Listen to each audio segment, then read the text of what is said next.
Mga pangyayaring nahagip ng kamera, ating susuriin at bubusisiin. Walang ligtas, basta caught on cam. Mga aksidente ng pedestrian caught on cam sa Quiapo, Maynila po ito. 4 ang sugatan matapos mabangga ng humaharurot na tricycle. Ayan siya. Naglalakad sa gilid ng kalsada ang isang lola, kanyang anak at 2 apo. Maya-maya, ayan po, binangga sila ng isang humaharurot na tricycle. Ay ibang biktima nakaladkad at tumilapon pa. Agad naman silang naisugod sa ospital. Ang paliwanag po ng tricycle driver na makausap, posibleng nakatulog daw siya dahil sa pagod. Isa pang caught on cam. Ayan, sa Barangay Balagtas naman po ito sa Batangas City, caught on cam din ang pagkakabundol sa isang lalaki habang siya ay tumatawid, ayun, sa pool. Sa video, 2 lalaki po yung tumatawid sa kalsada. Nakatawid ang isa, pero yung isang lalaki, yung naka-stripes, nabundol ng kotse. Sa video, kitang-kita ang pagtilapon ng biktima. Agad naman po siyang naisugod sa ospital. Mga aksidente ng pedestrian ang ating pag-uusapan. Paano nga ba masisiguro ang kaligtasan sa paglalakad o pagtawid sa kalsada? Ngayong umaga makakasama po natin Ginoong Jun Estalio. Sir Jun, welcome po. Welcome sa Unang Hirit. Siya po ang Director ng Road Safety Initiatives and Special Projects ng Philippine Advocates for Safety. Ayan, si Sir Jun. Sir Jun, pag-usapan na natin yung mga video. Sa unang video natin, buong pamilya sila naglalakad, nasa gilid sila. Yun nga lang, hindi sa sidewalk.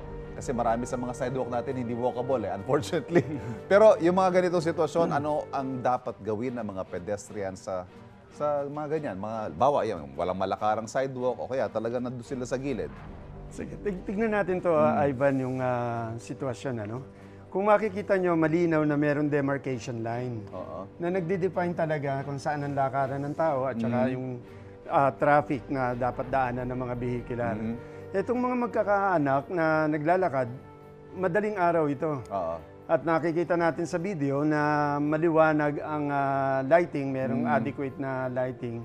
Kaya lang, ino-occupy nila ang danger side ng karsada. So dapat nandito sila sa safe side. Sa sidewalk. Na sidewalk o walkway na tinatawag natin na pinrovide naman ng ating pamahalaan. Kaya lang, malinaw na naging reckless ang isang driver ng tricycle na binangga sila.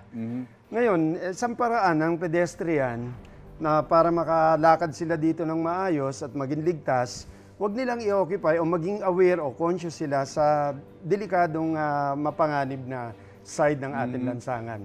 So pwede silang maglakad na parang column formation, huwag silang maglalakad na parang naka-line formation na ma-occupy nila. Mas malapad ang espasyo. Mas malapad ang espasyo. Kakainin nila sa kalye.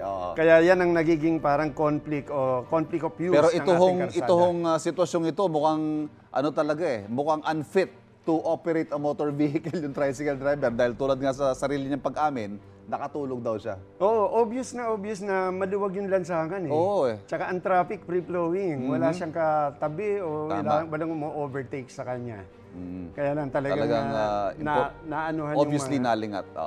Ito, Sir Jun, sa pangalawang video naman tayo. Wala hong pedestrian lane dun sa tinatawiran ng mga lalaki. Teka, alin ba to? Dulo. Kabila. Sige. Yan, ayan, ito Sir Jun. Wala hong pedestrian lane. Ano ang dapat gawin? Paano tatawid ang isang tao para maiwasan yung ganitong aksidente? Yan naman, makikita natin na talagang restricted ang karsada nato. Hindi naman talaga siya, walang pinrovide na tawiran o hindi talaga siya tawiran. At malinaw na ito parang construction area. Malinaw ang signage magkabila. Meron siyang barrier na nakaharang. Then itong sasakyan na to, kung makikita natin ang complete video, ang speeding nito medyo hindi na-manage. Kaya nakaligtas yung isa, pero ito nahagip. Ngayon, ang intention niya, maaring for convenience, talagang tinawidan nila ang very restricted na na intersection. Actually, intersection ito parang may kalye pa ritong isa. Pero kung nakikita niya at nare-recognize niya na construction area to, hindi dapat sila tumawid dyan. Okay. So pag ganito, di bali hong maabala maglakad ng medyo mas malayo, pero maghanap tayo ng mas ligtas na tatawiran. Yes, o kaya humingi sila ng assistance sa maaring traffic enforcers na present dyan. Kasi halimbawa, ikaw ay isang driver, isang motorista, mabubulaga ka, hindi mo inaasahang may tatawid sa bahagi yon ng kalye, pero ito, biglang may pedestrian sa harap mo, hindi mo na too late, kumbaga, too late to brake. Tama yan, Ivan. Pero yun ho, nabanggit nyo, hindi niya na-manage ang speed niya, talagang siguro maghinay-hinay tayo sa mga intersection lalo. Ito, obligasyon talaga ng isang motorista na mag-slow down kung nare-recognize niya na dadaan siya sa isang construction area. Ito, Sir Jun, may mga pagkakataon, nasa tamang tawiran ka, pero nabubundol pa rin Ayan, pindot lang po, yan. Ito ba? Tama? Yan. Nasa tamang tawiran, may pedestrian lane, pero may mga pagkakataon, nasasagasaan pa rin. Sige. Ayun. Yan, ito ito makikita natin, malinaw na merong mga crosswalk. Ang tinatawag natin crosswalk o minsan tinatawag zebra lane or pedestrian crossing. Ang mga tao, ito nasa isang safe na lugar, nasa safe din siyang lugar, pero yung mga tumatawid, crosswalk, dapat maging aware din sila sa kanyang both sides, left and right. Ang incoming traffic, lalo na ito, may incoming traffic dahil hindi mo naman madedetect basta-basta ang speed niya. Correct. Malinaw na tumawid ka rito, pero doon ka nakatingin, ang focus mo dapat, titignan mo rin ang nasa kanan at titignan naman sa kaliwa. Ito naman sa sakyan na to, obvious na nakikita niya may tumatawid, dapat nag-full stop siya. Dito pa lang sana, nag-full stop na siya dahil nakita niyang may 3 taong tumatawid.